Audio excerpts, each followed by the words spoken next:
안녕하세요. 오늘 또 우리 세 번째 오늘을 사는 잠언에 대해서 함께 말씀을 나누도록 하겠습니다. 함께 영상으로 참여하신 분들을 축복하고 또 같이 기도하면서 시작하겠습니다.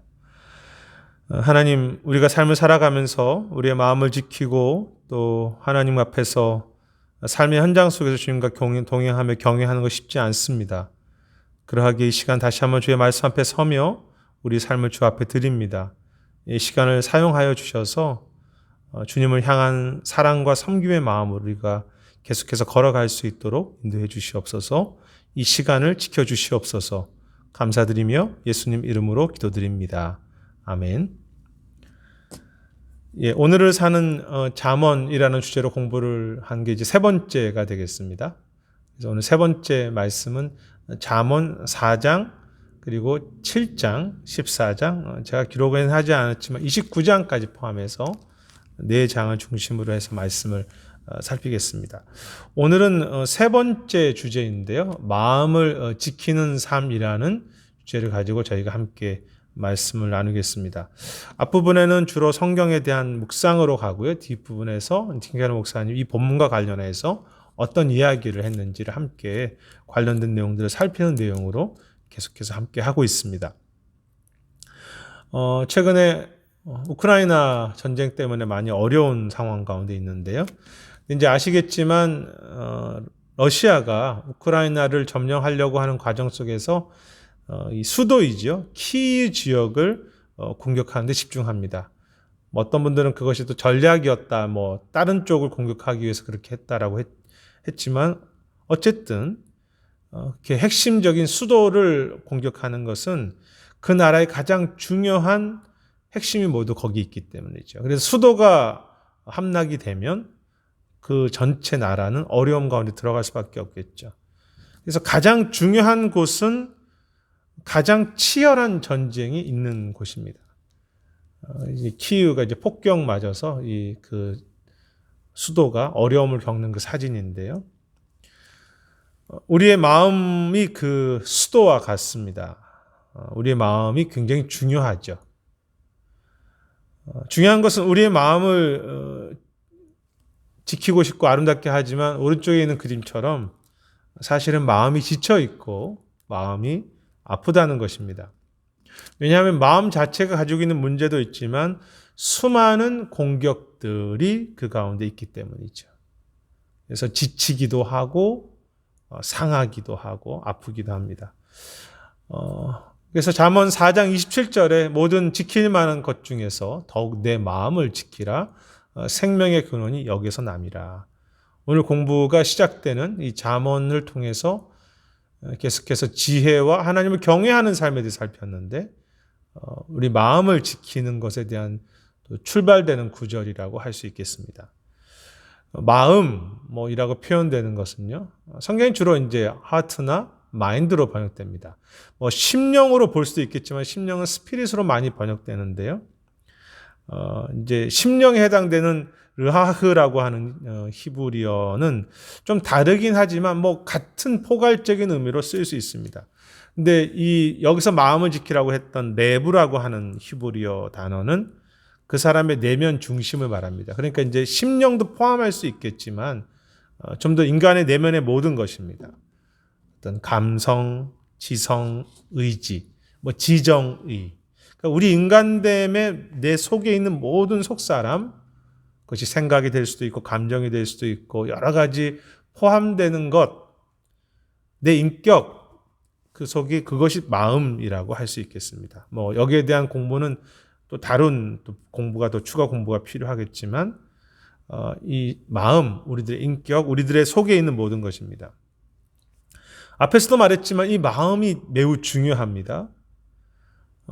우리의 중심이 어떤가가 사실은 내 감성, 지성, 의지가 내 삶을 결정하게 가기 때문입니다.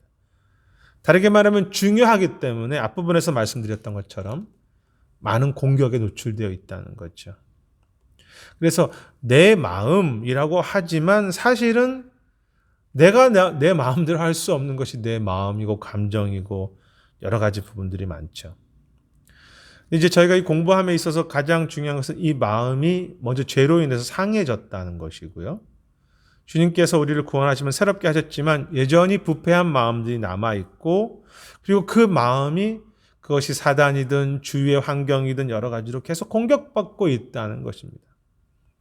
거기서부터 저희가 출발을 하게 되는데요. 지치고 상하고 왜곡된 마음, 아프다, 부패했다, 뭐 이런 부분들이 될 수 있겠죠. 그래서 먼저 저희가 살필 수 있는 것은 상하고 망가진 마음입니다. 그리고 첫 번째는요, 마음이 선하지 못하다이죠. 오늘 중요한 내용 구절은 아니지만 그래도 저희가 이 마음과 관련해서 살필 수 있는 중요한 내용이 잠언서 20장 6절과 9절에 있습니다. 잠언서 20장 6절 한번 찾으시고 좀 같이 제가 보겠습니다. 20장 6절인데요. 많은 사람이 각기 자기의 인자함을 자랑하나 충성된 자를 누가 만날 수 있으랴. 자기를 인자함을 자랑하지만 충성된 자가 없다고 합니다. 그리고 9절입니다. 내가 내 마음을 정하게 하였다. 내 죄를 깨끗하게 하였다 할 자가 누구냐. 아무도 마음이 정한 사람이 없다는 것이죠. 스스로 충성되다고 말할 수 있는 사람도 없고 마음이 깨끗하다고 말할 수 있는 사람도 없다입니다. 16장 2절은 제가 화면을 준비했는데요. 20장 9절의 내용 잠깐 언급되어 있었죠. 앞 조금 살핀 내용입니다. 16장 2절입니다. 사람의 행위가 자기 보기에는 모두 깨끗하여도 여호와는 그 심령을 감찰하시느니라. 즉 다르게 말하면 아무도 그 마음 자체가 정하지 않다는 것입니다. 깨끗하지 않다는 것입니다. 아무리 우리가 구원받고 그리스도를 알고 있어도 역시 마음에는 그 심령에는 역시 그 깨끗하지 못한 부분이 있죠. 이런 부분과 관련해서 팀 켈러 목사님이 하신 이야기들을 좀 정리해 보도록 하겠습니다. 인간은 의인은 하나도 없다. 잠언은 인간 스스로 노력해서 선해질 수 있다고 말하는 듯해 보인다. 왜냐하면 잠언은 이것을 하라 저것을 하라 하니까요. 그러나 그 잠언의 책의 중요 대목마다 지혜가 은혜의 선물임을 환기된다. 2과에서 살폈던 것이죠. 1과에 살폈던 것이죠. 지혜를 선물로 주신다.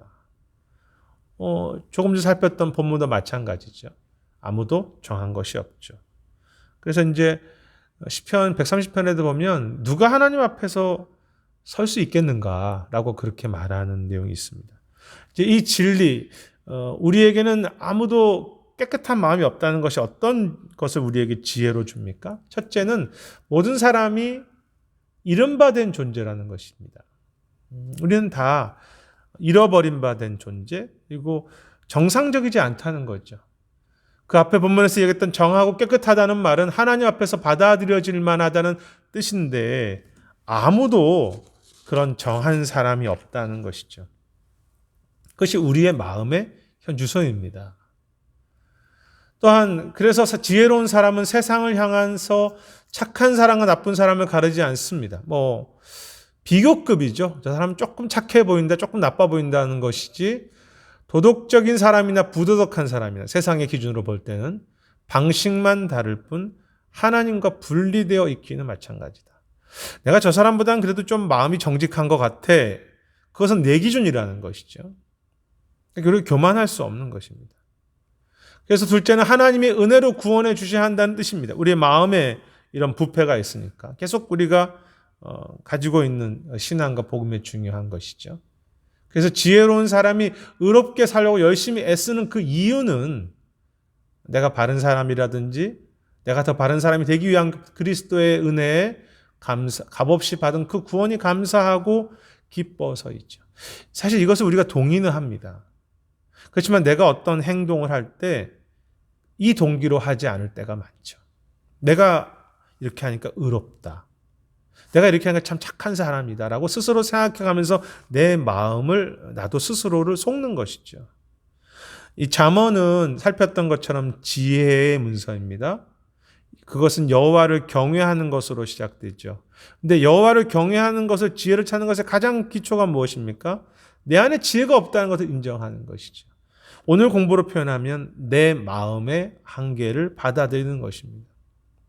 내 마음이 망가져 있구나.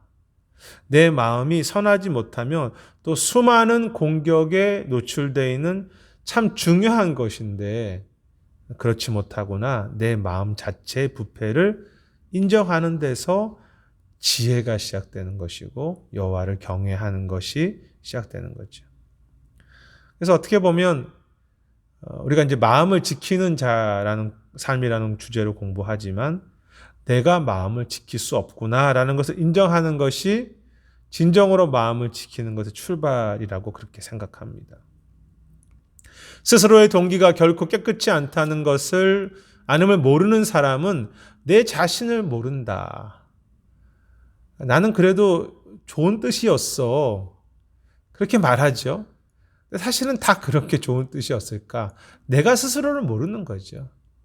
우리의 어떤 선한 의도에도 사실은 내 욕심과 교만이 다 들어있죠. 우리에게는 동기가 늘 선하게 보여도 감찰하신 주님의 볼 때는 그렇지 못하다. 내 스스로 진실하다고 깨끗하다고 하는 사람도 충동적으로 속단할 수 있겠죠. 그래서 참 저 사람은 그렇게 할 줄 몰랐어 라고 하시면 그렇게 할 수 있는 거죠. 왜? 그 사람이 아무리 선한 동기로 스스로는 그렇게 한다고 하더라도 결국 그 사람 안에 그 마음은 부패해져 있는 부분이 언제나 있다는 것입니다. 그래서 늘 깨어서 내 마음을 지키지 않으면, 내 마음의 부패를 인정하지 않으면 너무나 쉽게 내일 그 마음이 상해져 있고 부패해져 있는 것이죠. 이번 주 설교에도 그런 이야기를 살폈지만 너무나 쉽게 오염되는 내용, 너무나 쉽게 굳어지는 것, 상해가는 것이 우리의 마음입니다. 오늘 아무리 좋은 마음이어도 내일 보면 또 그것이 그 자체 부패 요소를 갖고 있기 때문에 금방 그것이 드러나죠. 그리고 그런 마음의 문제가 있을 때 어떻게 됩니까? 심리 생활을 심한 불균형을 초래하게 되고요. 거기서 식생활 장애, 불안, 약물 남용, 과로, 분노 등 많은 병폐가 생깁니다. 갑자기 옛날 약장수가 생각납니다. 식욕장애, 불안, 과로 이런 문제 있으신 분들 다 모이세요. 그런 약장수들 이거 먹으면 다 해결된다고. 이런 우리의 수많은 문제들이 마음에서 발생하는데 마음 자체가 부패하다 보니까 우리 모든 삶에는 이런 마음으로 인한 많은 병폐들이 계속해서 파생된다는 것입니다. 또 이런 욕구도 있죠. 인정받으려고 하는 욕구에 떠밀려서 잘못된 관계를 유지하기도 하고 심지어 계속 학대를 감수한다. 무슨 가스라이팅이라고 하는 게 요즘 많이 이야기가 되는데요. 마음을 내가 그 사람에게 인정받고 있다는 그거 하나 때문에 잘못된 관계인 줄 알면서도 확대받고 있으면서 계속 그걸 감수하는 거죠. 이 내 마음의 병듦으로 인해서 발생되는 문제가 몇 가지 지금 살펴봤지만 너무나 많은 것이죠. 어쩌면 우리 삶의 많은 요소들이 이 마음의 병으로 인해서 마음이 상처받고 마음이 왜곡되어 있고 마음이 부패함으로 생기는 모든 것들입니다. 왜 마음을 지키는 것이 어렵습니까? 내 마음, 내 자체가 벌써 병들어 있는 것을 내가 안고 살아가기 때문이지. 더군다나 자체만의 문제가 아니라 이제는 처음 살폈던 것처럼 중요한 곳이니까 사탄이 세상이 어떻게 하겠습니까? 그 마음을 공격하는 것입니다. 여러 가지로. 이렇게 표현할 수 있겠습니다. 밖에서 전쟁이 왔는데 내 안에서도 그 전쟁에 화답하는 잘못된 요소들이 막 드러나는 거죠. 그러니까 마음이 참 어렵습니다. 내가 내 마음을 못 살게 하고요. 내적인, 외적인 공격이 있다는 것입니다. 그래서 지금까지 살펴본 것은 어떤 마음의 내적 문제에 대해서 계속 잠언의 여러 구절에서 그런 내용이 나오지만 핵심적인 것을 좀 살펴봤고요. 우리 마음의 외적인 공격들에 대해서 살피기로 합니다. 두 번째는요. 왜 마음이 상하고 망가지는가? 그 내적인 공격들에서 함께 좀 살펴보기로 합니다. 7장 21절과 22절의 말씀, 22절, 25절의 말씀인데요. 7장 말씀을 한번 살펴보시죠. 7장 21절, 22절 말씀입니다. 본문을 좀 찾으시면 좋겠습니다. 제가 화면을 준비하지 않았는데요. 7장 21절 찾으셨습니까? 22절. 오늘 좀 몇 장의 말씀을 좀 왔다 갔다 해서 좀 번거로우시겠지만 또 같이 좀 따라오시면 좋겠습니다. 이렇게 적혀 있습니다. 제가 읽겠습니다. 21절입니다. 여러 가지 고운 말로 유혹하며 입술에 호리는 말로 꾀하며, 이렇게 되어 있고, 22절입니다. 젊은이가 곧 그를 따랐으니 소가 도수장으로 가는 것 같고 미련한 자가 벌을 받으려고 쇠사슬에 매이러 가는 것과 같도다. 22절이었고요. 25절입니다. 내 마음이 음녀의 길로 치우치지 말며 그 길에 미혹되지 말지어다라고 되어 있습니다.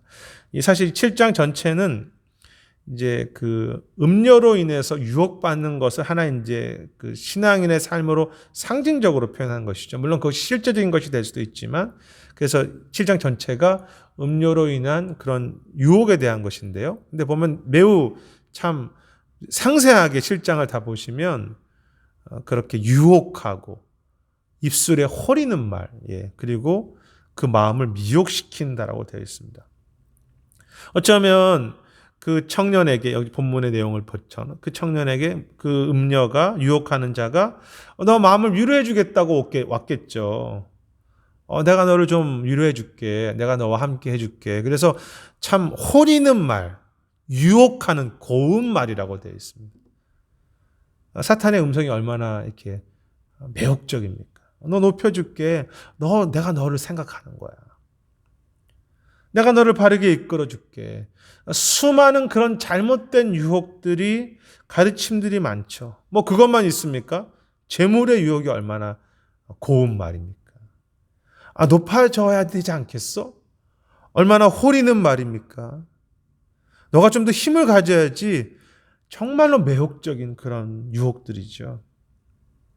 근데 이제 문제가 되는 것은요, 그런 유혹들이 내 안에 이 갖고 있는 그 마음의 병과 함께 이렇게 탁 만나게 되면서 나도 그 마음을 품어간다는 거죠. 밖으로 오는 유혹만이 아니라 내 안에 이미 마음이 병들어 있기 때문에 그런 유혹이 올 때, 그래, 내가 돈으로 살아야 되겠어, 이제는. 뭐 그런 마음들. 내가 더 이제 미움을 내가 좀 품고 살아야지. 나도 좀 살만해. 이렇게 하는 그런 마음, 외부의 공격이 그걸 가지고 내가 그것을 품어가게 되는 것이죠.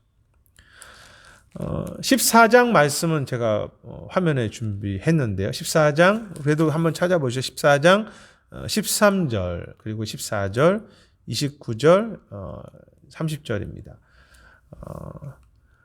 13절, 14절을 먼저 읽겠습니다. 웃을 때에는 마음에 슬픔이 있고 즐거움의 끝에도 근심이 있느니라. 웃을 때도 슬픔, 즐거움에도 근심이 있다는 거죠. 그리고 14절에는 마음이 굽은 자는 자기 행위로 보응이 가득하겠고 선한 사람도 자기 행위로 그러하리라. 마음에 대한 여러 가지 표현들이 나옵니다. 근심, 슬픔, 마음이 굽은 것이죠. 뭐 굽었다는 것은 여러 가지 왜곡되었다라는 그런 의미도 있지만 그 마음이 상해져 있는 것이죠. 그리고 그것이 상해져 있고 잘못된 편견으로 가 있기 때문에 모든 것을 잘못되게 보는 것입니다. 슬픔, 근심, 굽어진 마음입니다. 29절과 30절 같은 이제 44장의 내용인데요. 노하기를 더디하는 자는 크게 명철하여도 마음이 조급한 자는 어리석음을 나타내느니라. 평온한 마음은 육신의 생명이나 시기하는 마음은 뼈를 썩게 하느니라 라고 되어 있습니다. 여기서 살필 수 있는 마음들은 분노하는 마음이죠. 조급한 것이 표현됩니다. 그리고 평안하는 마음이 아니라 시기하는 것입니다. 그래서 앞에 7장에서는 유혹에 대한 종합 선물 세트가 있다면 이 14장에서는 여러 가지 어려운 마음의 종합 선물 세트가 이 14장에 있는 것 같습니다. 슬픔이 있고 근심이 있고 마음이 굽어져 있는, 또 분노가 생기는 거죠. 막 서로 시기하고요. 사실 이것이 우리 마음이지 않습니까? 14장만 종합선물 세트입니까? 우리 마음도 문제가 너무나 많죠. 순간순간. 15장, 그 다음 15장 13절과 14절인데요. 이런 구절이 있습니다. 또 본문 바로 뒤로 가질 수 있으니까 찾으셔도 좋고 화면을 봐주셨는데, 마음의 즐거움은 얼굴을 빛나게 하여도 마음의 근심은 심령을 상하게 하느니라. 명철한 자의 마음은 지혜를 요구하고 미련한 자의 입은 미련한 것을 즐기느니라. 여기서 볼 수 있는 것은 근심, 앞에 나왔던 근심이죠. 그리고 이제 미련하다는 것, 고집이 세면서 그걸 즐긴다. 교만의 내용입니다. 뭐 너무나 많습니다. 우리 마음을 공격하는 것들이, 그것이 사단을 통해서 오는 것이든 관계를 통해서 오는 것이든 환경을 통해서 오는 것이든 유혹이 있고요. 염려가 있고 슬픔이 있고 상처가 있고 분노들이 있고 조급함이 있고 시기가 있고 교만이 있고 자랑이 있고 근심이 있습니다. 여러분, 이렇게 많은 마음의 공격들을 우리가 어떻게 방어할 수 있습니까? 참 늘 어려운 거죠. 그래서 내 마음을 지킨다는 게, 왜냐하면 앞에서도 말씀드렸지만 너무나 중요한 게 마음이기 때문에 사단이든 세상이든 그 마음을 공격하고, 앞에서 말씀드렸던 것처럼 내 마음도 부패했기 때문에 그 공격에 너무 쉽게 넘어지죠. 틴켈러 목사님 이야기를 좀 몇 가지 정리해 보겠습니다. 영혼은 만족을 줄 만한 좋은 것에 늘 이끌리죠. 그리고 하나님 외에 그 무엇도 삶의 필수가 되어서는 안 되지만 우리는 거기에 마음을 두려고 합니다. 유혹이죠. 참 이런 거 탐스럽고 복음직하고 보암직하고 내가 취할만 하죠. 그거 하지만 안 되는데 인간의 마음은 거기에 끌릴 수밖에 없다. 근심에 대한 이야기도 있습니다. 근심으로 번역된 히브리어 단어는 삶의 중요한 요소를 위협받을 때 생기는 정서적 고뇌이다. 여러분, 우리가 괜히 근심하는 게 아닙니다. 그냥 물론 이제 어떤 분들은 성향상 염려하는 분도 있지만 실제적으로 문제가 있어 보인다는 거죠. 또 위협받고 있고. 건강이 나빠졌습니다. 자녀들에게 어려운 일이 생겼습니다. 어떻게 근심하지 않습니까? 그래서 어떤 중요한 요소들이 위협받을 때 생기는 어떤 정서적 고뇌이죠. 그래서 우리가 그 근심을 이기려면 위협받는 요소에 대한 내 마음의 가짐을, 그 유혹받는 위협받는 요소들이 내 삶에 어떤 의미가 있는지를 내 마음에 늘 정리하고 회복하지 않으면 그 근심 앞에 당연히 넘어진다는 것이죠. 중요한 것이 위협받을 때 근심하게 됩니다.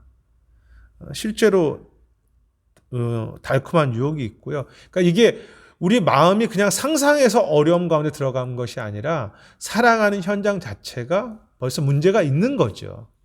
그러니 마음이 거기 반응하는 것입니다. 유혹받기도 하고 또 근심하기도 하죠. 참 근심하는 마음, 염려하는 마음 우리가 어떻게 이겨갈 것인가 결코 쉽지 않습니다. 왜냐하면 내 마음은 그 상황을 보면서 오기 때문입니다. 근데 그때 내 마음을 어떻게 지킬 것인가 하는 것이 굉장히 중요하죠. 인정받는 욕구의 우선순위를 하나님 쪽으로 바로 잡으려면 사실 인정받는 중독이죠. 중독의 욕구를 현재 마음이 어디에 받쳐져 있는지를 파악해야 합니다. 내 마음이 중요하다고 생각하는 것이 자녀이고 돈이고 사람들의 인정이면 그 위협 속에 나는 넘어질 수밖에 없다는 거죠. 그렇지 않습니까? 가장 중요한 게 위협받는데 어떻게 넘어지죠? 그런데 내 마음의 우선순위가 그것도 중요하지만 더 중요한 게 내가 하나님 안에 있다라고 했을 때 그 마음이 받쳤을 때 이것을 이겨갈 수 있는 힘이 있다는 거죠.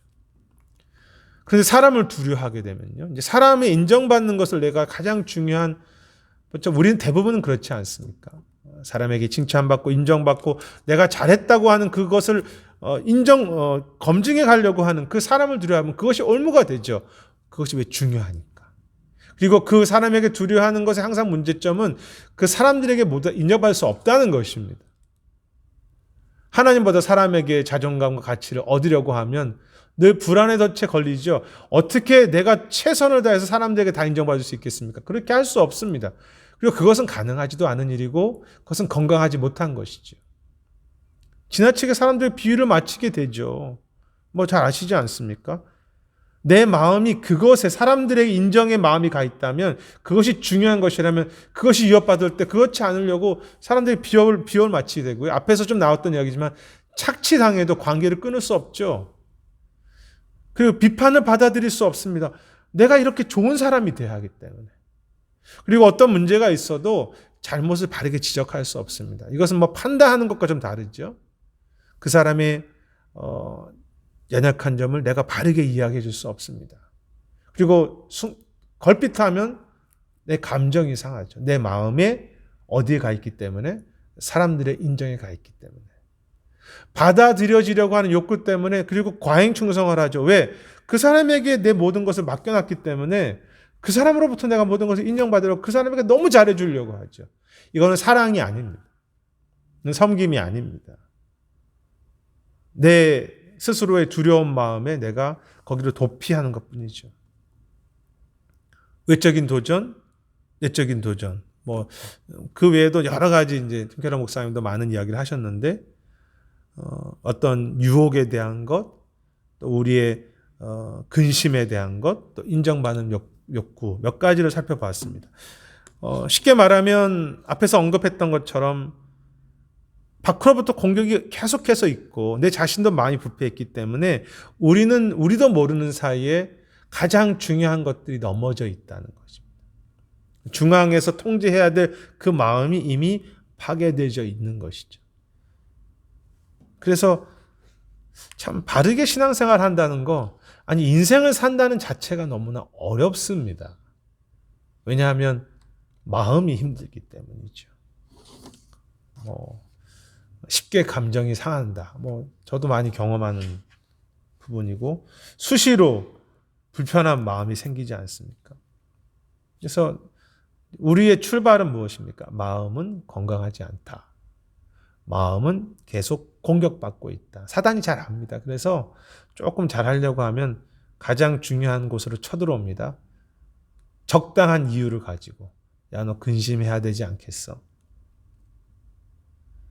그런데 잠언은 사실 절망의 책이 아니라 소망의 책이지 않습니까? 지혜를 주는 것이고 여호와를 경외하는 게 하는 책입니다. 따라서 마음을 지키라고 하셨다면 마음을 지키게 하시는 것이 말씀의 능력이죠. 너 혼자 마음을 잘 지켜봐. 못 지킵니다. 어떻게 지킵니까? 하나님께서 그 마음을 지키려고 하는 그 속에 하나님께서 우리의 마음을 지켜주시는 거죠. 그래서 이제 두 번째 부분에서 본다면 마음을 지키는 자를 하나님께서 어떻게 지켜주시는가에 대한 것입니다.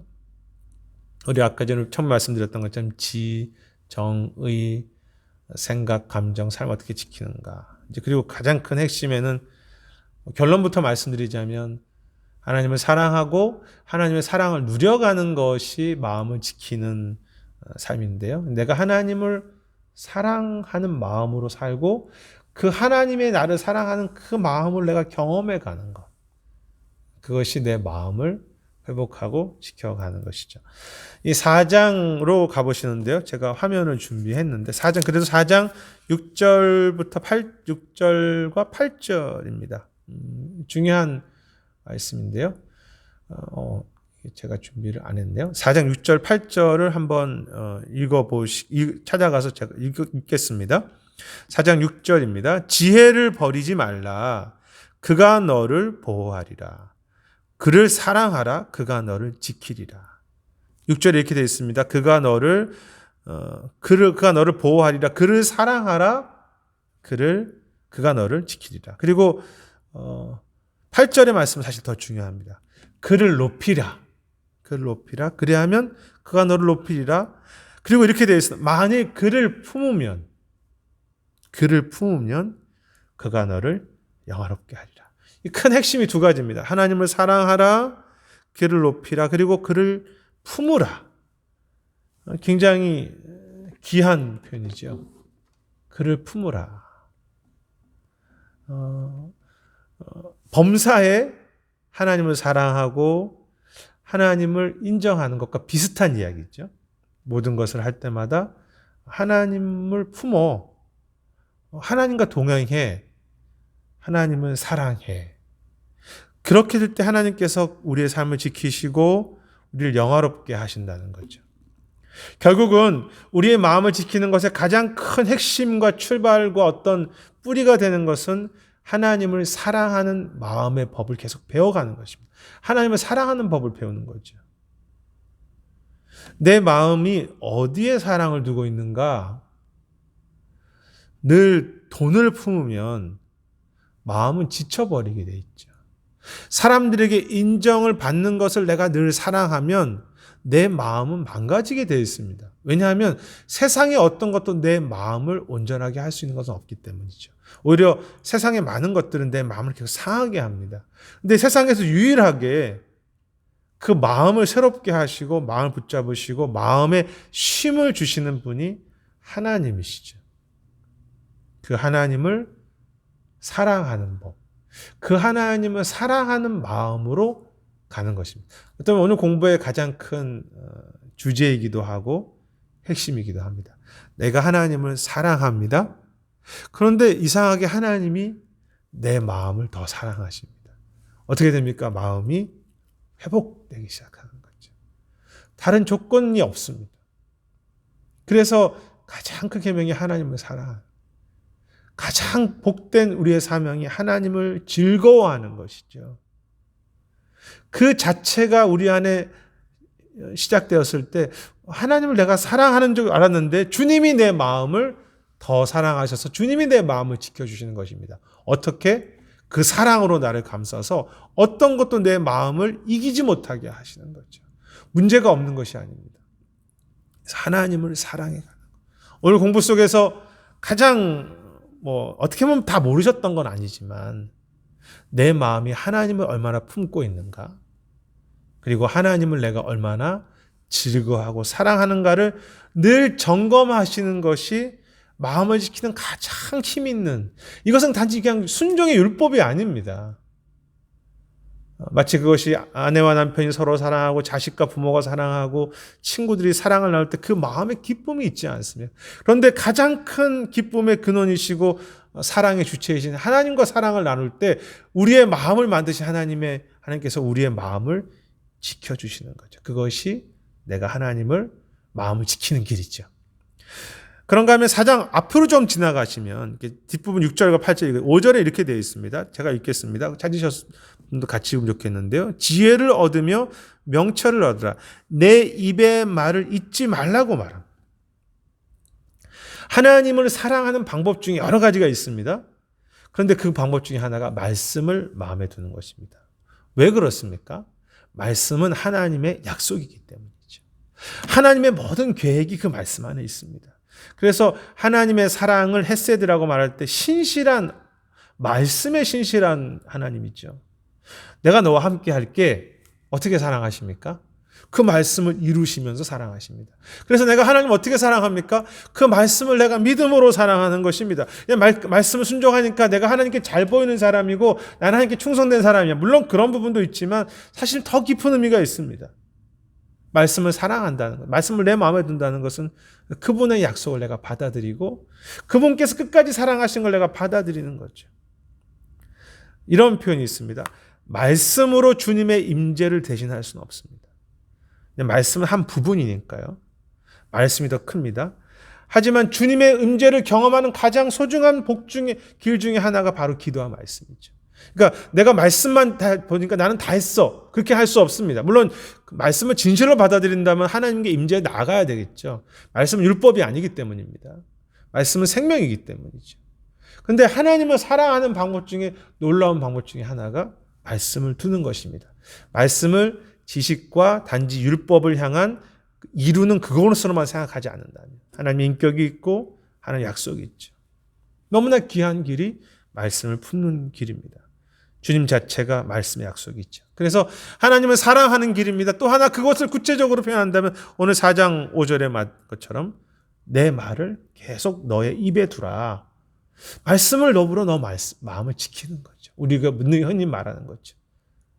마음이 힘들 때 말씀으로 지킵니다. 그런데 그것이 율법적인 지킴이 아니라 하나님을 사랑함으로써 말씀을 내 마음에 두는 것입니다. 그럼 그 말씀이 나를 지키는 것이죠. 그러니까 크게 말하면 하나님을 사랑하는 것인데 구체적으로 좀 들어가면 말씀으로 내 삶을 지키는 것입니다. 그리고 좀 더 구체적으로 들어가면 이렇게 될 수 있습니다. 이 4장 뒷부분에 24절부터 26절까지는 제가 본문을 적었는데요. 한번 이렇게 보시죠. 구부러진 말을 내 입에서 버리며 삐뚤어진 말을 내 입술에서 멀리하라. 내 눈은 바로 보며 내 눈꺼풀은 내 앞길을 곱게 살펴 내 발이 향한 길을 평탄하게 하며 내 모든 길을 든든하게 하라. 이 중요한 구절에 세 가지가 나옵니다. 보는 것, 그리고 입술, 그리고 발입니다. 그러니까 내가 어떤 것을 말하고 있는가. 하나님을 사랑하고 그 말씀을 내 삶에 두는 방법 중에 구체적으로 좀 더 들어간다면 주님을 가까이 하는 길이 내 입의 고백을 어떻게 하고 있는가. 내 입의 고백을 하나님 사랑하면서 하는가. 내 지금 고백은 그냥 불평인가? 말씀에 근거한가? 내 눈이라는 것은요, 바라보는 것인데, 우리로 식으로 적용하자면 시간 사용입니다. 내가 하루 시간에 얼만큼 내가 주님을 바라보십니까? 얼마나 자주? 근데 내가 바라볼 때마다 어떤 것을 볼 때마다 주님으로 바라보는 거죠. 주님을 사랑함으로 바라보는 것입니다. 내 욕심으로만 바라보지 않고 이제 내가 마음을 지켜가는 구체적인 길이죠. 그리고 내 발, 내가 순종의 작은 실천들이죠. 내가 이것을 함에 있어서 내가 걸어감에 있어서 하나님 사랑하면서 해? 하나님 말씀으로 하는 거야? 그것이 내 삶을 지켜가는 것이죠. 그래서 크게 본다면 하나님을 사랑하는 것이지만 좀 더 들어간다면 말씀으로 내 삶을 이끌어가는 것이고 또 하나 본다면 삶의 모든 입술과 바라보는 것과 행하는 것에 하나님의 임재를 주님을 사랑함으로 그 모든 것을 하는 것입니다. 완벽할 수는 없습니다.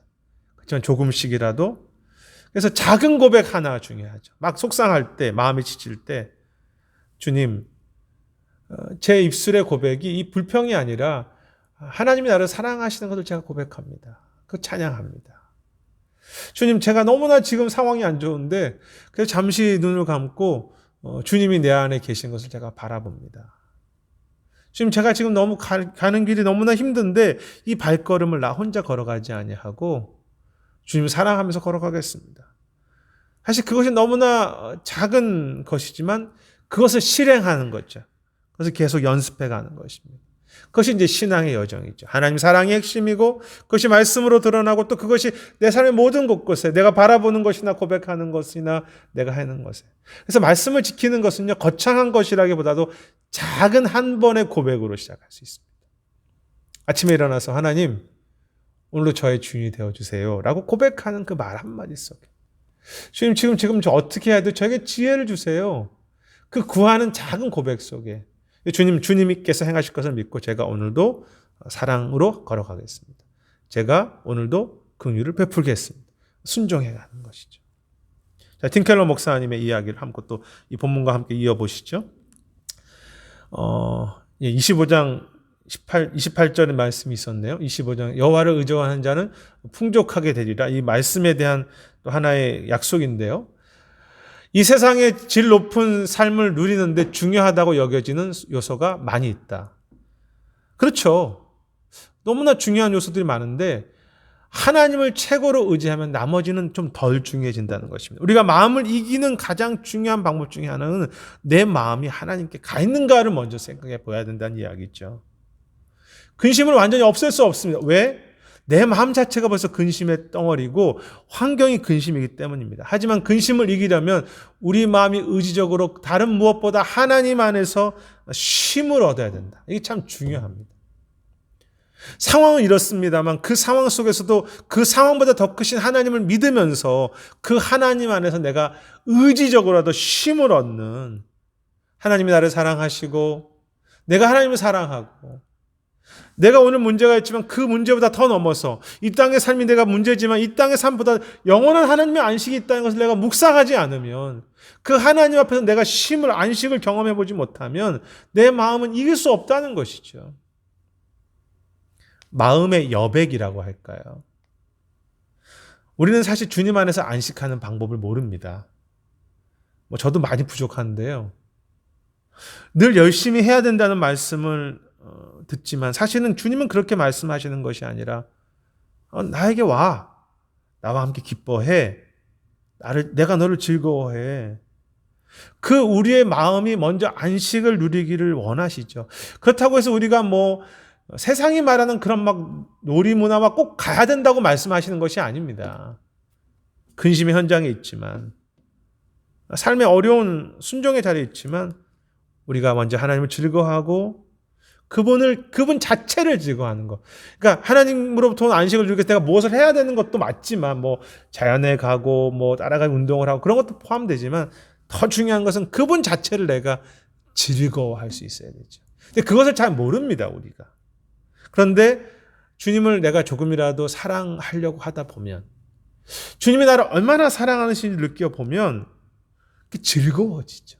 주님 자체가 즐거워지고 앞에서 말했던 주님을 품어가는 것입니다. 주님을 품고 주님 전 잘 모릅니다만 제가 주님 사랑하고 싶습니다. 주님과 동행하고 싶습니다. 되게 중요한 표현입니다. 하나님의 깊은 사랑의 관계만이 사람을 두려워하는 마음을 몰아내죠. 우리는 사람들 두려워하지 말자, 내 마음을 막 지키자고 합니다. 결코 안 됩니다. 왜냐하면 그 공격이요 매우 크기 때문에 그렇습니다. 근데 어떻게 해야 됩니까? 내 마음을 사람을 두려워하지 말자가 아니라 하나님을 깊이 사랑해 가면 사람이 나를 평가하는 것이 그렇게 중요해지지 않게 되는 거죠. 사람이 나를 평가하는 것이 왜 중요하죠. 그런데 하나님이 나를 어떻게 보시는지가 경험되는 거죠. 하나님 나를 그냥 내 존재 자체로 즐거워하시는구나. 그 사랑을 누리다 보니까 사람들이 좀 뭐라 그래도 내가 좀 부족하지라고 하고 그냥 넘어가고 이겨갈 수 있는 삶이 되니까 사람들의 인정에 그렇게 목말라 하지 않습니다. 저도 거기에서 자유하지 않지만 주님과 좀 더 교제를 해가면서 이거 사람을 두려워하는 게 아니라 사람을 섬겨가야지. 얼마나 복된 삶입니까? 얼마나 기쁜 삶이고. 계속 우리가 하나님과의 깊은 관계를 유지해가는 것. 하나님을 사랑하는 것이 마음을 이기는 것입니다. 오늘 공부 중에서 어쩌면 이 팀켈러 목사님의 고백 중에서는 가장 좀 중요하다고 생각하는 그런 표현입니다. 마음을 이겨가는 것, 하나님과 사랑 관계죠. 성경에서 마음은 주로 감정의 자리가 아니라 마음은 가장 깊은 신뢰와 헌신과 사랑의 자리이며 생명의 근원이죠. 그렇죠? 내 인생의 모든 것이 거기 있습니다. 그래서 하나님을 사랑하고 의지적으로 내가 고백하는 것입니다. 그래서 어떻게 마음을 지키는가? 김켈러 목사님 이야기하는 것입니다. 대상을 자꾸 탐스럽게 바라보면 그것이 내 마음을 사로잡습니다. 다른 대상도 마찬가지지만 하나님을 사랑하는 마음으로 내가 살아가면 그 마음이 나를 사로잡고 그 마음으로 세상을 이겨가는 거죠. 그래서 지혜 쪽으로 마음을 지키는 최선의 길이 바로 예배라는 것이죠. 예배할 때 내 입과 마음과 상상과 몸이 하나님께로 향합니다. 그냥 형식적인 예배를 말하는 것이 아닙니다. 주일날 예배하는 것 포함되는 것이죠. 그렇지만 날마다 예배, 하나님 바라보는 것입니다. 주님을 묵상하고 사랑에 갈 때 그 사랑이 내 마음이 그 하나님의 사랑으로 가 있다 보면 나머지 것들은 그렇게 중요한 문제가 아니구나를 내가 깨달아지는 것. 그리고 그때 하나님께서 내 마음을 새롭게 하시고 내 마음을 아름답게 인도하시는 거죠. 그래서 하나님을 바라보는 것입니다. 그리고 앞에서 살폈던 그 작은 우리의 눈, 또 우리가 보는 것, 우리가 말하는 것, 우리가 행동하는 것과 좀 관련된 팀켈러 목사님 이야기인데요. 인생이 길에 비유되면 모든 행동이 우리를 어디론가 데려간다기 때문이다. 즉 행동이 우리를 변화시켜 행동을 반복하기 쉬워진다. 이제 이 내용은 무엇이냐 하면요. 내 마음이 다 동해야 내가 순종할 수 있다고 생각하는 사람도 있는데 그게 아니라 걸어가면서 다 이해하지 못해. 걸어가면서 하나님을 사랑하고 하나님을 의지하려고 하면 그 걸어감 속에 행동이 바뀌는 그 작은 행동의 변화 속에 내가 말이 지금 속상하지만 찬양을 해야지라고 하는 그 결단의 그 작은 찬양 속에 변화가 내 마음이 그것을 통해서 주님께서 나를 회복하신다는 거죠. 내가 보는 것, 말하는 것, 행동하는 그것이 사랑으로 다시 연결되기 시작할 때 주님의 그것을 통해서 내 마음을 회복하시는 것입니다. 그래서 팀켈러 목사님 제가 책은 적지 않았지만 상대방이 사랑이 느껴지지 않더라도 가만히 있어서는 안 된다는 것이죠. 하나님 의지하면서 사랑의 작은 실천을 하라. 그 길에 들어서라. 그러면 마음도 변화될 것이다 라는 것이죠. 주님이 인도하시는 믿고 주님을 신뢰해 가면서 말 한마디 하는 것, 그렇게 잠시 주님을 의지하는 것, 바라보는 것, 그리고 잠시 부족하지만 작은 선택, 작은 순종을 해가는 것입니다. 여러분 그거 기억나십니까? 시편 19편에 나의 말과 마음의 모든 묵상이 주님께 연락되기를 바란다. 주님께서 내 마음의 모든 것을 들으시고 이끌어 가실 때 그것을 들여며 가면서 걸어갈 때 마음은 조금 쓰린 마음이 있지만 그 순종을 가운데 주님이 내 마음도 변화시켜 주시는 것입니다. 여러 가지 더 살필 수 있겠지만 앞에서 언급했던 것처럼 주님을 사랑하고 그리고 말씀을 내 삶에 두며 그리고 그것으로 내 삶의 일을 행하는 것. 목사님 그거 뭐 다 아닙니까? 뭐 다 합니다. 그렇지만 우리가 다 완전하게 할 수는 없지만 주님을 사랑하기 시작했을 때 주님이 그 과정을 통해서 나를 회복시켜 주시는 거죠. 이제 그게 마지막 네 번째가 아니라 두 번째 내용이죠. 이번에 두 번째, 마음을 지켜주시는 은혜가 있는 거죠. 내가 지키는 건 아닙니다. 나는 단지 내 마음을 다시 하나님께 향하고 말씀 묵상하고 내 고백 속에서 다시 한번 하나님을 사랑함으로 걸어가려고 시작한 것뿐인데 주님이 내 마음을 지켜주시죠.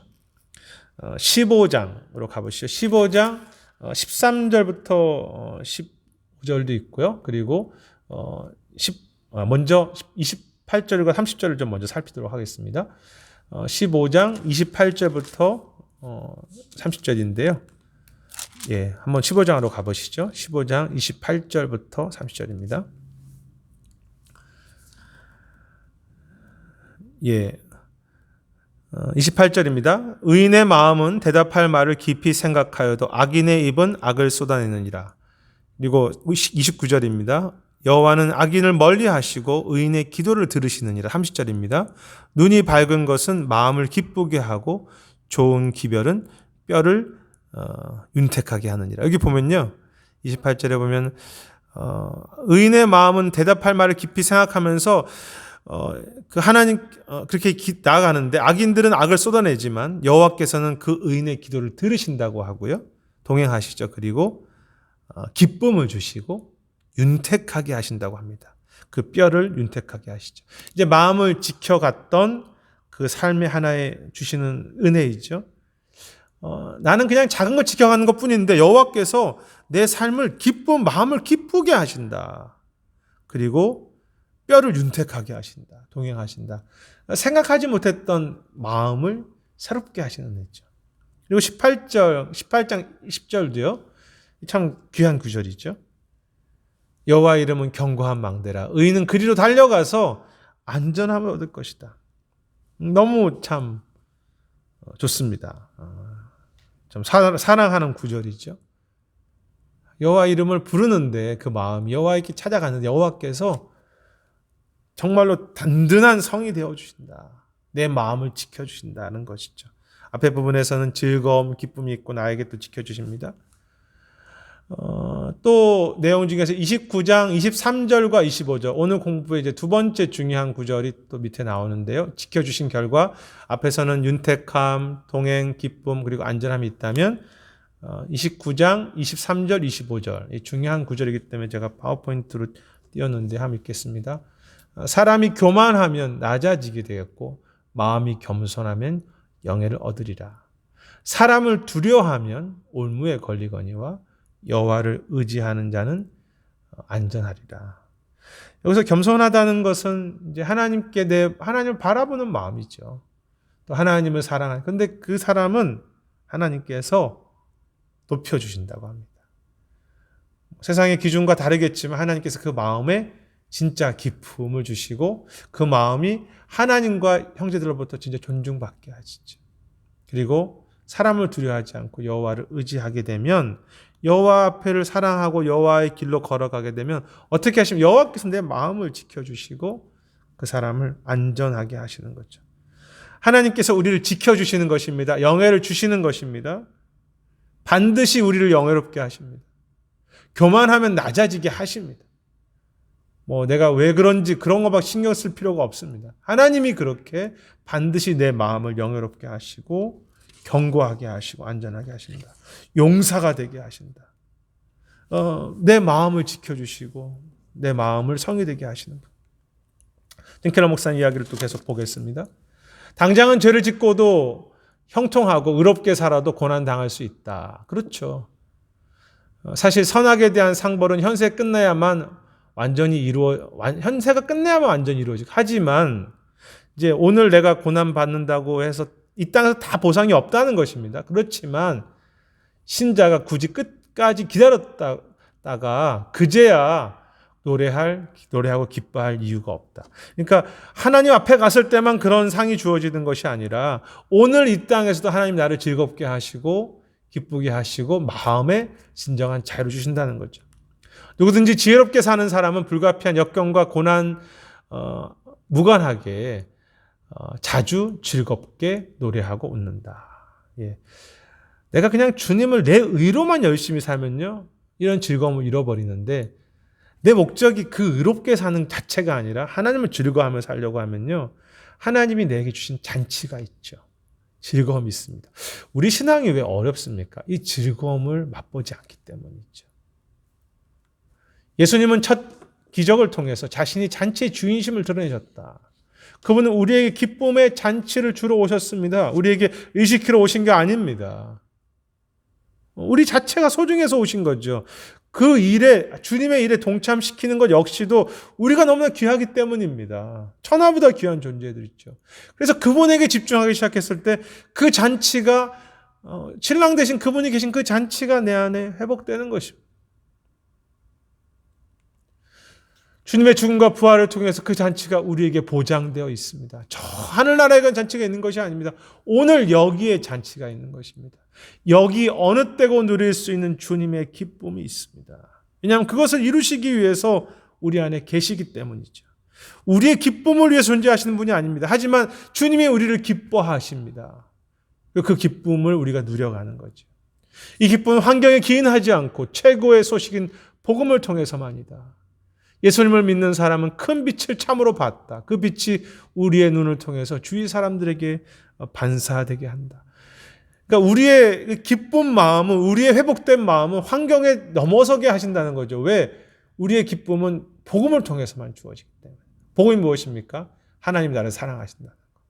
그리고 하나님 나를 끝까지 지키신다는 거. 내가 하나님을 사랑한다는 거. 그 속에 우리는 눈이 띄어지는 거죠. 빛이 봐지고 내 마음이 그 모든 전쟁으로부터 이겨서 그것이 어떻게 됩니까? 주변 사람들에게도 전해지는 것입니다. 내가 나를 복음으로 바라보지 않으면 상대방을 복음으로 바라볼 수 없고 그들의 마음을 내가 지치게 할 수 있습니다.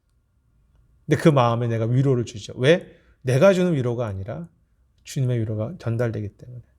감정 대신 복음을 따르라. 감정 대신 내가 안에 주어진 상황 대신 그 하나님의 나를 사랑하신다는 그 복음을 따르라. 우리가 사랑받으면 우리의 마음과 삶이 완벽해서가 아니라, 완전해서가 아니라 그리스도 덕분이다. 이것이 틴켈러 목사님의 결론이고요. 우리의 마음을 지키는. 우리의 마음이 어디를 무엇으로 지키겠습니까? 하나님 사랑하고 내가 하나님 사랑받음으로, 그분이 나를 사랑하신다는 그 약속을 내가 받아들임으로, 그 복음을 믿음으로 내 삶의 모든 말하는 것이나 그 행동하는 것을 그 복음, 그 은혜 주님으로 갈 때 어떻게 하십니까? 주님이 나를 영화롭게 하시죠. 주님이 나를 즐겁게 하십니다. 그때 그 마음이, 상황은 여전히 고난이고 여전히 힘든데 나로 하여금 그 마음이 용사가 되어서 그 마음을 지키면서 오히려 어려워하고 힘들어하는 사람들의 마음을 함께 지킬 수 있는 통로입니다. 통로가 되는 것입니다. 여러분, 얼마나 감사한 약속입니까? 내가 그를 지키리라.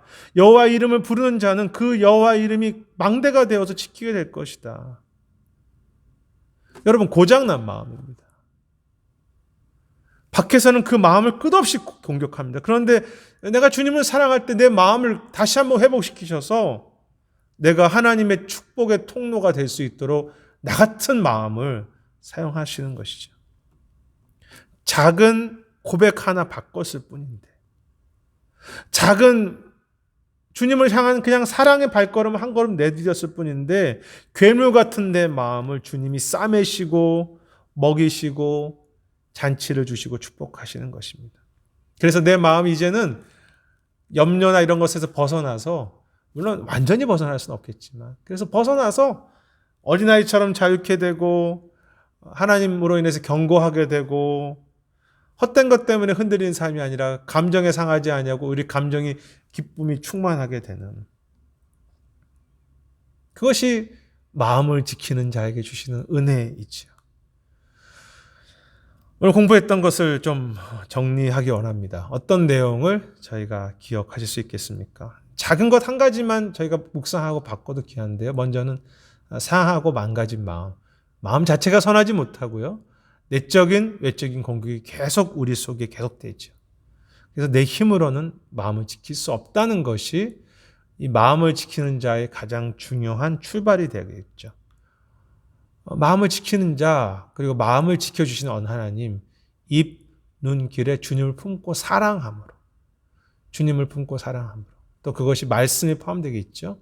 그렇게 될 때 주님이 즐거움으로 그리고 영예로 채우신다. 문법이 좀 안 되는 것. 내가 그렇게 사랑에 갈 때 주님이 즐거움과 영예로 나를 채우신다.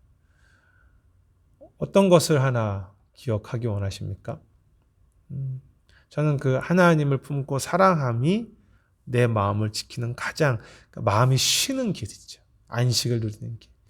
오늘 두 구절이 참 중요한 구절이었죠. 앞에 부분에 4장에 나왔던 제가 처음에 화면을 준비했다고 했는데 뒤에 준비했었기 때문에 제가 준비했다고 생각했는데요. 지혜를 버리지 말라. 그가 너를 보호하리라. 그를 사랑하라. 그가 너를 지키리라. 그를 높이라. 그리하면 그가 너를 높이 들리라. 만일 그를 품으면 그가 너를 영화롭게 하리라. 앞에 부분에 나왔던 중요한 한 구절이죠. 두 구절이지만 하나의 내용. 그를 사랑하라. 그를 품으라. 여기서 영화롭게라는 표현이 나와 있는데 또 이제 중요한 구절이 29장이죠. 이제 4장과 29장 내용인데 사람이 교만하면 낮아지게 되었고 마음이 겸손하면 영예를 얻으리라. 사람을 두려워하면 올무에 걸리거나 여호와를 의지하는 자는 안전하리라. 예. 주께서 높여주시고 주께서 안전하게 하시는 그 말씀을 좀 품으시고 그렇게 또 걸어가시면 좋겠습니다. 큰 전쟁터 상한 마음이죠. 근데 상하지 않은 사람은 없습니다. 근데 주님께서 우리의 상한 마음을 잘 이렇게 치유하시면서 그 상한 마음을 그대로 겸손하고 깨어진 마음을 그대로 하나님께서 우리를 높여주셔서 십자가 안에 있을 때 그것이 온전해지는 것과 동시에 그 깨어진 마음을 가지고 또 세상에 깨어진 사람들을 축복하고 나누게 되죠. 내 마음은 내가 지킬 수 없습니다. 하나님 사랑에 갈 때 하나님께서 나를 지키시고 그 마음을 회복을 주시며 새롭게 하실 뿐 아니라 그 마음을 가지고 오히려 세상에 빛이 되고 세상에 소망이 되게 하는 그게 영예가 되겠죠. 그게 안전하게 되겠고 그래서 참 쉽지 않은 우리의 마음을 주님 안에서 늘 안식도 누리시고 또 새롭게 되고 용사가 되어서 세상을 이기고 축복해 가시는 그런 우리의 모든 마음을 지키시는 자들의 은혜가 있기를 주님의 이름으로 축원하겠습니다. 제가 기도하겠습니다. 하나님, 참 마음을 지키기 어렵습니다. 내 마음 자체가 벌써 문제가 있고 수많은 환경이 사람들의 말이 또 여러 가지 유혹이 여러 가지 근심이 여러 가지 문제들이 자 우리의 마음을 어렵게 하고 힘들게 합니다. 그래서 때로는 그 마음이 너무나 상해져 있기 때문에 기도할 힘도 없고 말씀 앞에 설 수도 없는 그런 연약한 우리들입니다. 주님 그것을 죄로 인정합니다. 주님 그 어려운 그 시간에 그런 근심과 나를 상하게 하는 그 환경에 내 마음을 거두어서 다시 하나님 나를 유일하게 사랑하시고 내가 유일하게 안식할 수 있는 그 하나님께 마음을 두는 훈련을 그렇게 못한 것을 늘 회개해 가면서 오직 하나님을 즐거워하는 훈련을 하게 하시고 말씀을 묵상하며 삶의 모든 곳곳에서 하나님 사랑하고 하나님 의지하고 또 하나님을 품는 그런 우리 삶이 되도록 그래서 마음에 진정한 승리가 있고 마음을 온전히 지켜갈 수 있는 여호와를 경외하는 진정한 지혜가 우리의 마음속에 넘치는 우리 모두가 되도록 인도해 주시옵소서. 감사드리고 모든 말씀 예수님 이름으로 기도드립니다. 아멘. 오늘 공부를 마쳤습니다. 축복하고요. 또 평안하시기 바라겠습니다. 감사합니다.